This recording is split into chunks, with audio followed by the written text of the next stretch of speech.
Hey guys, it is me, Alexis Kennison, BCBA, LBA, and my master's in social work. And speaking of master's in social work, I'm actually going to start studying for the social work LMSW licensure exam, licensed master social worker. I'm actually going to start studying for that exam soon. So if you start hearing me talk about some social work stuff, you are still in the right YouTube, but social work and ABA really does go together. So for this video, let's start getting into assessments and assessing when the families come in and they're like, we don't really know what ABA is, but we need you to help our child. Let's delve into that. So the first thing that you always want to do for assessing, let's say you're assessing a new case, a new client's coming to your clinic. So the first thing you want to do is review your records. Just to make, I would say this helps to ensure what sometimes with insurances. Sometimes the diagnostician doesn't put on there, it is F-84.0, or they put on there it's Asperger's, but you need an autism diagnosis. The client needs an autism diagnosis. So, you just get your ducks in a row before you go to insurance asking for the hours, and then they come back and say, well, he doesn't actually have autism. I'm not giving you those hours. Another good thing that really comes when you review your documents or the client's documents is you start to see any other comorbid disorders that also have ADHD with their autism diagnosis. So things like that, you start to see those other comorbidities, so you can tweak and change your treatment accordingly. Or if they have a medical issue, like some also have rare medical disorders, so then you can't put in certain programming for them because they physically and medically cannot do it. Also, what comes into play with that and reviewing your records, so like educational IEPs, those are good records to review, because sometimes some of the school districts do have BCBAs or behavior techs or whatever. So they've done some sort of ABC data. Is something to get you at least knowing the client before you even meet them, or instead of just going off what the family says. If you go off what the family's saying, then you're getting some of the picture, but just not all of it.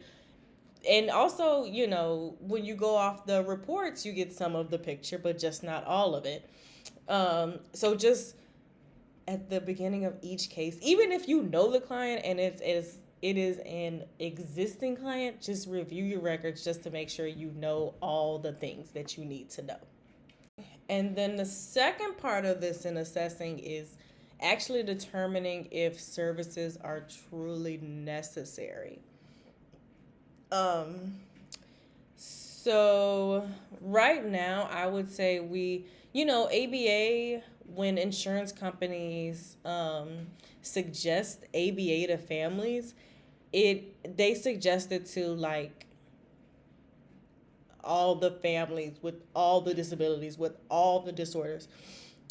We used to get calls about older clients. We used to get calls about bipolar clients. We used to get calls about, you get calls about anything, because insurance companies typically just give a sheet of providers, and it's up to the families to call all these providers and see exactly and talk to your BCBA to see if services are necessary. And sometimes they aren't medically necessary. We've had a client that in the past, when I was doing my practicum internship, we had gotten a call about an older teenager client who was having issues with potty training. And apparently she, had medical issues and things like that. And in that instance, nothing else was going on with her, so behavior analytic services weren't necessary. We can't intervene on a medical variable. Like, I can't work. We don't work magic. We work science, because behavior analysis is a science.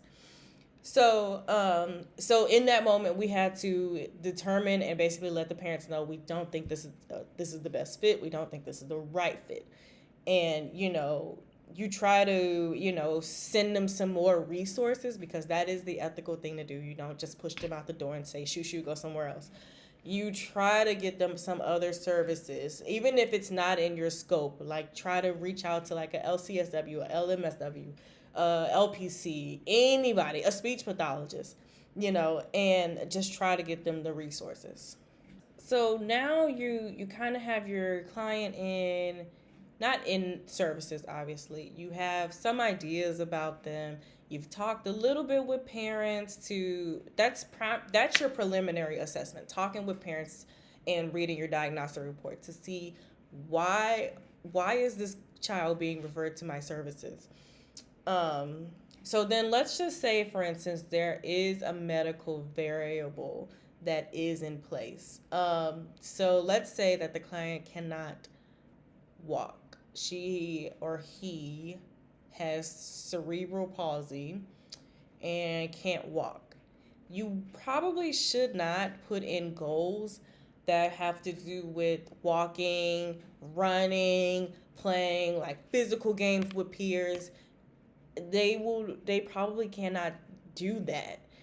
And that is out a little bit outside of our scope of practice to put in a goal that pertains to her medical disorder, and that's not within the ABA scope. We are not medical doctors. We are behavior analysts and behavior professionals. But typically, in my experiences, parents are just so thankful and grateful for the help that they go along with what the BCBA recommends. But I also will say, so while we are still learning about the client, this is also a great opportunity to start to know the family, start to talk about some strengths they have, the client, start to see what kind of strengths the family thinks that the client has, some type of weaknesses. Start to just talk a little bit about ABA, because this is a new thing, and sometimes the clients come in and they have just gotten this diagnosis, and that's hard for a family. As I said, I used to be a research assistant where we were giving those families the diagnosis, and it is so hard some of the questions that the family asks are so hard, but it's questions that I'm sure they like, it's heartbreaking them to even have to ask. Like, sometimes they ask, will they get married, or will they be able to go to school or to prom? And it's so heartbreaking to just kind of say we don't know, because every child is different, so you really don't have a definite answer, but you just keep giving them the resources and giving them your recommendations. So usually when it's a new client, they've kind of just gotten this disorder. So just getting some buy-in and explaining ABA to the families, so they know exactly what you're planning to do and how you see you can help them. Another good thing is, I love to ask the question about strengths and weaknesses, because it's very easy for the families to see their kids' weaknesses, especially if they're like nonverbal. A typical one I always get is, well, he doesn't talk. And I'm like, yeah, I got that. But what makes him great? Like, what makes him, what is his strength? And, once you start getting families to think about that, they really start seeing like, oh, he's great at this and he's good at that and he's so great with other kids and, things like that. So that just helps, kind of ease them into not thinking about the bad things so much, but to start to see like how their child is different, but how it works and it helps be a strength to them. And lastly, for this that is a perfect time to start talking about parent training and family guidance. Um, you definitely need to start getting some buy-in, start getting some rapport with the family so they will come and listen to what the hell you're saying. If you're like just dry and blunt and they're like, I don't want to talk to this girl, I don't want my kid around her, that doesn't help anybody. What you need to do is still be, still have them come to you with the questions and be informative, but also be a listening ear so they can actually tell you what the problem is, and you get all the information as opposed to just telling you a bunch of nonsense. I've had, obviously, parents do want to portray the perfect picture, but I think if you have the buy-in for them and the support and their rapport, they're going to tell you exactly what's going on in their home and why they need your help. Um, so that's my spiel on that. I'm not going to keep going. So thank you for listening, subscribing, looking at it, or wondering what the hell this girl Alexis is talking about. And have a good night.